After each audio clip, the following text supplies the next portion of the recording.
এজন্য বাদশাহ হারুন রশিদ এর জামানায় একজন আল্লাহওয়ালা বান্দা ছিলেন, একজন আল্লাহ তাআলার ওলি ছিলেন, একজন আল্লাহ তাআলার বন্ধু ছিলেন, যার নাম হইল বাহলুল রহমতুল্লাহি আলাইহি। তার নাম কি? বাহলুল পাগল। বাহলুল পাগল তার নাম। বাদশাহ হারুন রশিদের জামানায় বাদশাহ হারুন রশিদ ওনার রাজ্যের মধ্যে এই বাহলুল নামক এই আল্লাহ প্রেমিক বান্দার জন্য সর্বদাই ওনার রাজ্যের দরজাগুলো খোলা ছিল। উনি প্রজাদেরকে বলে দিয়েছেন, ও আমার প্রজারা শোনো শোনো শোনো, এই যে বাহলুল সেই যখনই যে অবস্থায় যেই সময় আমার রাজ্যের মধ্যে আসবে তার জন্য আমার রাজ্যের দরজাগুলো খোলা থাকবে, কেউ তাকে আমার রাজ্যে আটকাবে না, আমার রাজ্যে আসার জন্য কেউ তাকে বাধা দিবে না।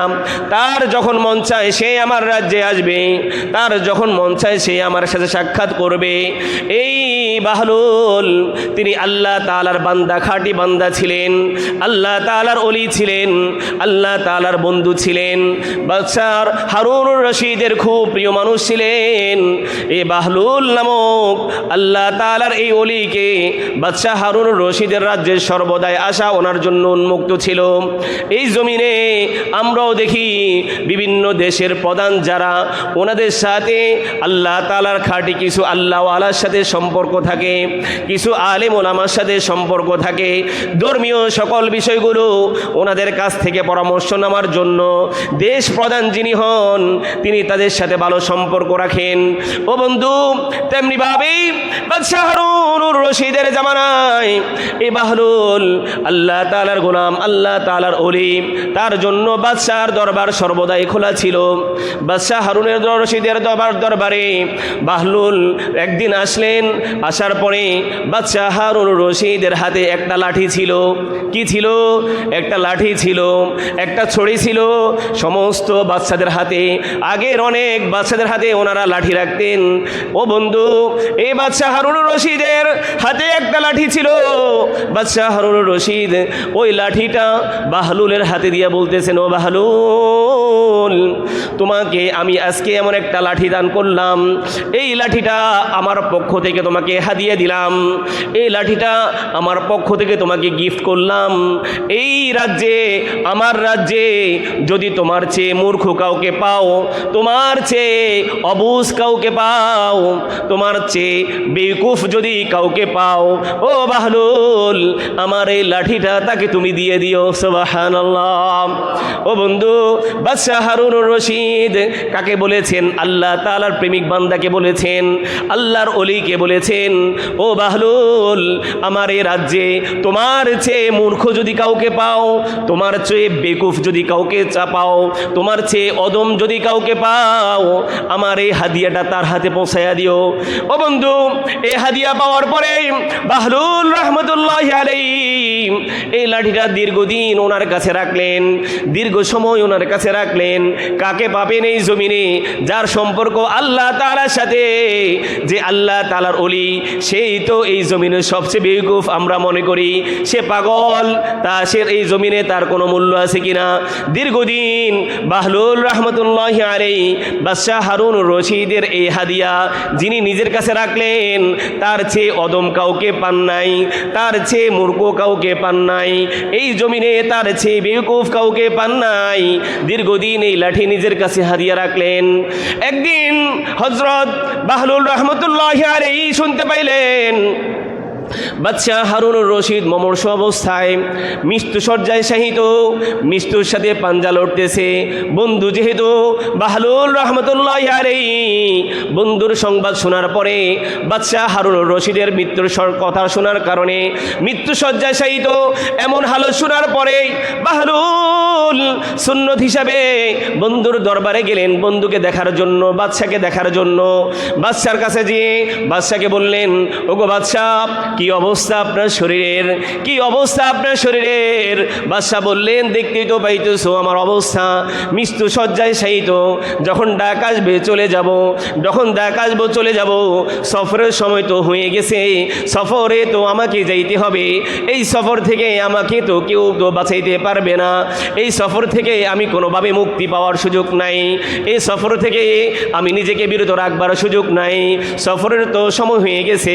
বাহলুল রহমতুল্লাহি আলাইহি তখন বাদশাহ হারুনুর রশিদকে জিজ্ঞাসা করলেন, সফর যেহেতু করবেনি, কতজন সেনা পাঠাইছেন? সুবহানাল্লাহ, কতজন সেনা পাঠাইছেন?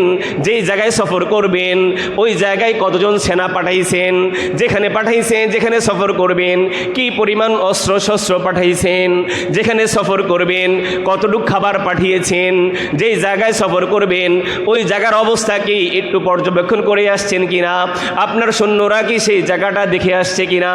ও বন্ধু, বাহলুল রহমতুল্লাহি আলাইহি বলতেছেন, বাদশাহ আপনি যেই জায়গায় সফর করবেন ওই জায়গা থেকে আবার কবে ফিরে আসবেন? সুবহানাল্লাহ। বাদশাহ হারুনুর রশিদ বললেন, ও বাহলুল, আমি এমন এক জায়গায় সফর করব যেই সফর থেকে ফিরে আসার সুযোগ নাই। আমি এমন এক জায়গায় সফর করব যেখানে সৈন্য সামন্ত পাঠানোর সুযোগ নাই। আমি এমন এক জায়গায় সফর করব যেখানে খাবার পাঠানোর কোনো ব্যবস্থা নাই। আমি এমন এক জায়গায় সফর করব যেখানে গেলে ওইখান থেকে কবে ফিরে আসব তার কোনো সময়সীমা তো নাই। ও বাহলুল, এটা তুমি আমাকে যেটা প্রশ্নগুলো করতেছো আমি কোনোভাবেই সেই কাজগুলো ইন্তজাম দেওয়ার কোনো সুযোগ আমার হাতে নাই।